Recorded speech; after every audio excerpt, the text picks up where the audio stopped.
اور یہ ریسرچ چوہوں کے اوپر تھی. جب وہ چوہے مر رہے تھے تو چوہوں کے دماغ کو بھی جو ہے ان کی دماغ سے نکلنے والی لہروں کو بھی سائنسدانوں نے اس پر ریسرچ کی تھی.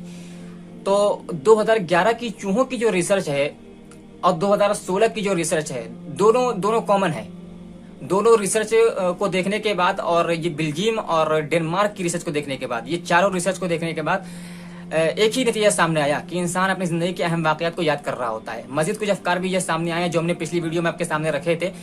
تقریباً 8-10 طرح کے خیالات انسان کے ذہن میں آخر لمحات میں آ رہے ہوتے ہیں. یعنی کسی کو کچھ آ رہے ہوتے ہیں، کسی کو کچھ آ رہے ہوتے ہیں، کوئی کچھ سوچ رہا ہوتا ہے، کوئی کچھ سوچ رہا ہوتا ہے. تو یہ ہم نے بتایا تھا کہ انسان کیا کیا سوچ سکتا ہے اپنے آخری لمحات میں. ٹھیک ہے، تو ایک تو 2011 کی ریسرچ چوہوں والی اور 2016 کی یہ مرغی کے مریض کی ریسرچ. دونوں ریسرچ پر غور و فکر کرنے کے بعد سائنسدانوں کو یہ معلوم ہوا کہ چاہے ایک جانور ہو چاہے ایک انسان ہو، انسان اور جانور دونوں اپنے آخری لمحات میں، دونوں کا دماغ اپنے آخری لمحات میں ایک ہی طریقے سے کام کرتا ہے. انسان اپنی زندگی کے اہم واقعات کو یاد کرتا ہے، زندگی کو ریکال کر رہا ہوتا ہے. ایک جانور کا معاملہ بھی سائنسدانوں کا یہ کہنا ہے کہ ایک جانور کے دماغ بھی اپنے آخری لمحات میں ایسے ہی کام کر رہا ہوتا ہے. تو اب یہ ہمارے لیے لمحہ فکریہ ہے کہ ہم لوگ چھوٹے چھوٹے جانوروں کو، بہت سارے جانوروں کو، چیٹیوں کو مار دیتے ہیں، چوہوں کو مار دینا تو نارمل ہے ہمارے یہاں. خیر اس طرح کی اور بھی بہت ساری چیزیں ہیں، یعنی کہ لال بیگی وغیرہ ہو گئی، چوہے وغیرہ ہو گئے، چیٹیاں وغیرہ ہو گئی، چیٹے ہو گئے. اس طرح کے چھوٹے موٹے جانور جو ہے نا، ان کو مار دینا ہمارے جو ہے درمیان عام ہے. تو یہ ہمارے لیے لمحہ فکریہ ہے کہ ہمیں جو ہے بلا وجہ کسی جانور کو جو ہمارے لیے نقصان دہ نہ ہو، بلا وجہ ہمیں کسی جانور کو نہیں مارنا چاہیے. یعنی کہ جس طرح سے ایک انسان کو تکلیف ہوتی ہے اپنے آخری لمحات میں، انسان کا دماغ جو ہے کس تکلیف سے گزر رہا ہوتا ہے، یہی معاملہ جو ہے جانوروں کا بھی ہوتا ہے. سائنس کا یہ کہنا ہے. ٹھیک ہے، تو یہ ہمارے لیے سوچنے کا مقام ہے. خیر میرے کہنے کا مطلب کیا تھا کہ ظاہر سی بات ہے کہ ہم آپ کے سامنے کوئی سائنس کی بات تو کر نہیں رہے ہیں، کیونکہ ہمارا چینل جو ہے سائنس کے اوپر ہے بھی نہیں. ہمارا چینل اسلام کے اوپر ہے، کریٹر کے اوپر ہے، انسانوں کو ان کے خالق سے جوڑنا، خالق کی معرفت کے ذریعے انسان کو صحیح راستے پر لانا، یہ ہمارا مقصد ہے. اور بھی مقاصد ہے لیکن سائنس اس میں جو ہے داخل نہیں ہے. سائنس ضمنی طور پر آ جاتی ہے اور سائنس کو بھی ہم آپ کے سامنے پیش کرتے ہیں اللہ تعالیٰ کی قدرت کو دکھانے کے لیے. تو یہ ہم نے ابھی تک آپ کے سامنے جو بحث رکھی ہے کہ انسان کے دماغ میں کیا چل رہا ہوتا ہے، یہ بحث بھی دراصل ہم نے آپ کے سامنے اسی لیے رکھی ہے کہ آپ اللہ تعالیٰ کی قدرت کا اندازہ لگا سکیے کہ وہ کس قدر عظیم الشان ذات ہے. کہ سائنس ابھی تک اسی مسئلے میں الجھی ہوئی ہے. یعنی سائنس کتنے ترقی کر گئی ہے، لیکن اتنا ترقی کرنے کے بعد بھی سائنس ابھی تک اسی مسئلے میں الجھی ہوئی ہے کہ ایک انسان جب مر رہا ہوتا ہے تو اس کے دماغ میں کیا چل رہا ہوتا ہے. لیکن ابھی تک مکمل طور پر کوئی حتمی دعویٰ سائنس کر بھی نہیں پائی ہے.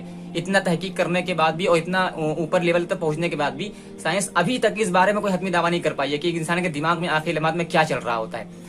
اب آپ ذرا غور کریے قرآن حکیم کے اندر کہ اللہ نے یہ جو چیلنج کیا ہے کہ وَيَسْأَلُونَكَ عَنِ الرُّوحِ قُلِ الرُّوحُ مِنْ أَمْرِ رَبِّي وَمَا أُوتِيتُم مِنَ الْعِلْمِ إِلَّا قَلِيلًا، کیا محمد صلی اللہ علیہ وسلم یہ آپ سے روح کے بارے میں سوال کر رہے ہیں تو آپ کہہ دیجئے کہ روح کے بارے میں کسی کو کچھ نہیں معلوم ہے. تھوڑا بہت جو تم کو علم دے دیا گیا بس وہی تم کو حاصل ہے، ورنہ کسی کو کچھ نہیں آتا ہے. اصل علم تو اللہ کے پاس ہے. تو اللہ نے کہا کہ روح کے بارے میں کوئی کچھ نہیں جانتا ہے. ٹھیک ہے، اور دوسرے مقام پر اللہ نے یہ چیلنج کیا کہ فلولا اذا بلغت الحلقوم وانتم حينئذ تنظرون ونحن اقرب اليه منكم ولكن لا تبصرون فلولا ان كنتم غير مدينين ترجعونها ان كنتم صادقين. اللہ نے یہ چیلنج کیا کہ تمہارے عزیز تر انسان، تمہارا قریب تر انسان، تمہارا محبوب ترین انسان تمہاری نگاہوں کے سامنے سے مر کر چلا جاتا ہے، تمہاری نگاہوں کے سامنے تڑپ رہا ہوتا ہے، اس کی جان اس کے بدن سے نکل جاتی ہے. باپ کے سامنے بیٹا مر جاتا ہے، بیٹے کے سامنے باپ تڑپ کر مر جاتا ہے، ماں کے سامنے بیٹی، بیٹی کے سامنے ماں.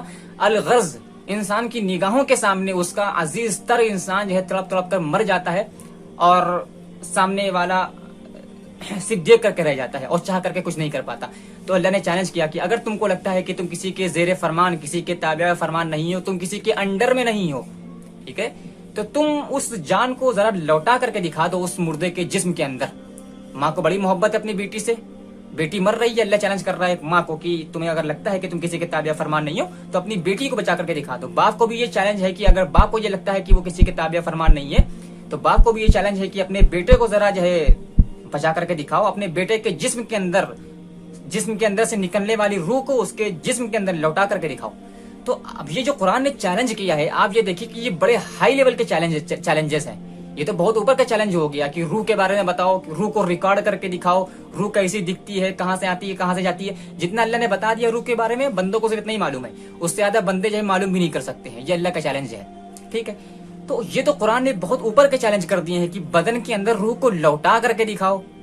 اب یہاں پر بھی آپ تعجب کریں گے, اللہ کی قدرت کا اندازہ لگائیے کہ اللہ تو انسان کے جسم کے اندر جو روح کو لوٹاتا ہے بغیر کسی وسیلے کے, بغیر کسی مشین کے, بغیر کسی آلے کے لوٹاتا ہے.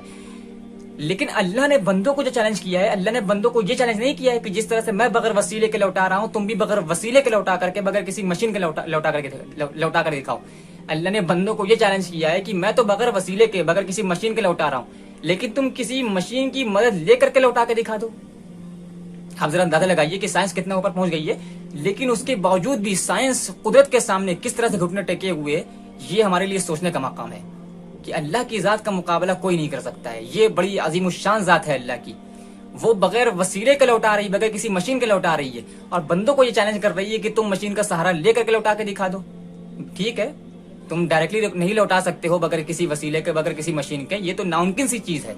تو اگر تم کو لگتا ہے کہ تمہاری تحقیقات, تمہاری ایجادات بڑی جو ہے سپر پاور ہیں, بہت اوپر پہنچ چکی ہیں, اور تم نے طرح طرح کی مشینیں ایجاد کر دی ہیں, تو چلو تم کوئی ایسی مشین ایجاد کر دو کہ اس مشین کے مادھیم سے, اس کے ذریعے سے تم بدن کے اندر روح کو لوٹا کر کے دکھا دو, مشین کا سہارا ہی لے لو.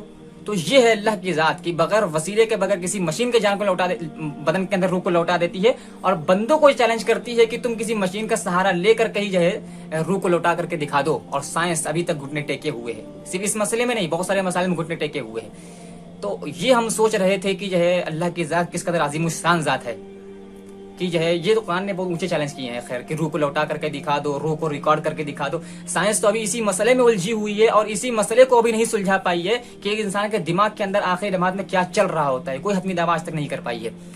تو خیر دوستو, جب یہ حقیقت ہے کہ ایک انسان اس دنیا سے جب مر کر جا رہا ہوتا ہے تو اس کے آخری لمحات میں واقعات جو اس کی زندگی میں پیش آئے ہیں وہ واقعات انسان کو یاد آ رہے ہوتے ہیں. تو جب یہی حقیقت ہے تو کیوں نہ اس مختصر سی 50-60 سال زندگی کی اندر ہم خوشگوار لمحات گزاریں, لوگوں سے اچھے تعلقات بنا کر کے رکھیں. کیونکہ جو ہم کریں گے زندگی میں نا, وہی ہماری زندگی, وہی ہمارا دماغ ریکال کر رہا ہوگا آخری لمحات میں. تو اگر تلخ واقعات پیش آئے ہوں گے, لوگوں سے ہمارے معاملات خراب رہے ہوں گے, وہی جو ہے وہی قتل و غارت گری, وہی مار کاٹ, وہی لڑائی جھگڑا اگر ہماری زندگی میں رہا ہوگا, وہی اختلافات اگر ہمارے لوگوں سے رہے ہوں گے, آخری لمحات میں یاد آ رہے ہوں گے کہ کس طرح کی کارکردگی ہم نے دنیا کے اندر انجام دی ہے اپنے جیتے جی. تو جب یہ مختصر زندگی ہے اور انسان اپنے آخری لمحات میں زندگی کے واقعات کو یاد کر رہا ہوتا ہے, لائف کو ریکال کر رہا ہوتا ہے, تو کیوں نہ اس لائف کو خوشگوار بنایا جائے تاکہ ہمارے آخری کے جو لمحات ہیں وہ ہمارے پرسکون ہو سکے. تو یہ بغض و حسد, کبر و غرور, ایگو, انا, اکڑ, یہ پھوپھا, یہ تمام چیزوں کو دفن کر دیجئے تاکہ ہمارے زندگی کے جو آخری کے لمحات ہیں وہ ہمارے پرسکون گزر سکے. رب کو راضی کر لیجئے, یہ بہت اہم چیز ہے. دنیا ناراض ہوتی ہے, ہو جائے, لیکن اللہ ناراض نہیں ہونا چاہیے. اگر لوگ کسی وجہ سے ناراض ہوتے ہیں, ہو جائیں, لیکن بندوں کو خوش کرنے کے لیے اللہ کو ناراض نہیں کرنا چاہیے. تو مختصر سی زندگی ہے 50-60 سال کی, تھوڑا سا کنٹرول رکھنے کی ضرورت ہے. تھوڑا سا کنٹرول رکھیے اپنے اوپر. یہ کبر و غرور, بغض و حسد, ایگو, انا, ان سب کو نکال کر پھینکیے, اور مختصر سی زندگی کو ایک شریف انسان بن کر کے زندگی گزاریے, اور اس دنیا سے مر کر چلے جائیے. یہی دنیا کا حاصل ہے, تاکہ ہماری بعد کی زندگی ہے وہ ہماری خوشگوار طریقے سے, پرسکون طریقے سے گزر سکے.